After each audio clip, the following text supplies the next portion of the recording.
ఈ యొక్క గురు శిష్య అన్యోన్య దర్శనములో ఆ గురువు గారు శిష్యునికి మాట ఇవ్వడం, మాట ఇచ్చిన తర్వాత మళ్ళీ శిష్యుడు భయం పడి మాట అంటాడు. ఏమంటే, మీరాజ్ఞ ఇచ్చి ఉంటుంది, నేరుపుతో బయలు నెరుక ఎరిగించి పేరణతో అట్లా ఆ రీతిని ఎరుకపరచు అయ్యా మృక్యను అనుమానము చెయ్యనీయడం సారేకు నీ పాద జలజ యుగ్మము నా ఉత్సారసమును నిలిపి సల్పుచు పూజాను అయ్యా మృక్యను అనుమానము చెయ్యకీయడను.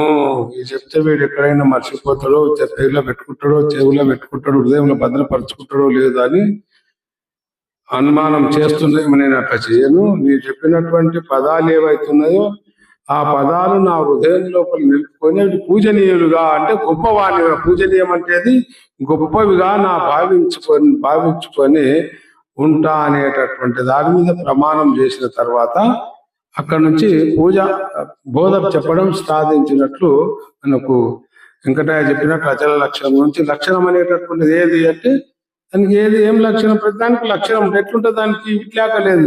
ఏదిలో తన్మాత్ర సమితి బట్ట బయట అంటే లక్షణం.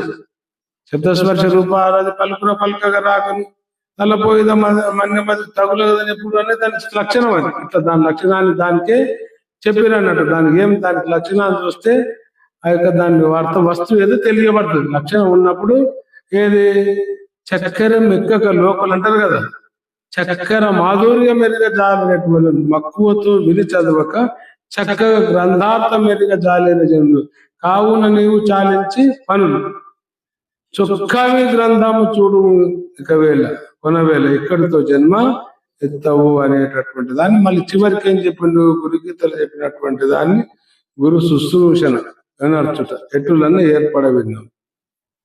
నలునిష్ట దైవమునకు పరిచర్య నడుచున్నట్లు భక్తి తోడుతను గురుమూర్తికి నీవు అత్యుక్తి తోడుతను నిరతం అరమర లేక. ఈ రోజు భయం పూజ చేసింది, కానీ ఎప్పుడు నిరతం అరమర లేక. ఎక్కడ గురువు అంటే ఏదో సందుబాట్లనే ఉండడు, ఈ రోజు తెచ్చి పూజ చేస్తున్నామనే కాదు. నిరతము అరమర లేక సల్పూజ ఎట్లా చేయాలి అంటే, ఈ రోజు ఉండడు కాబట్టి శరీరముతోటి చేయనికి, మాటలతోటి చేయనికి అవకాశం ఏర్పడ్డది. కానీ రేపేముంటది, గురువు లేడు. ఏమి చేయాలి, మానసికంతో చేయాలి.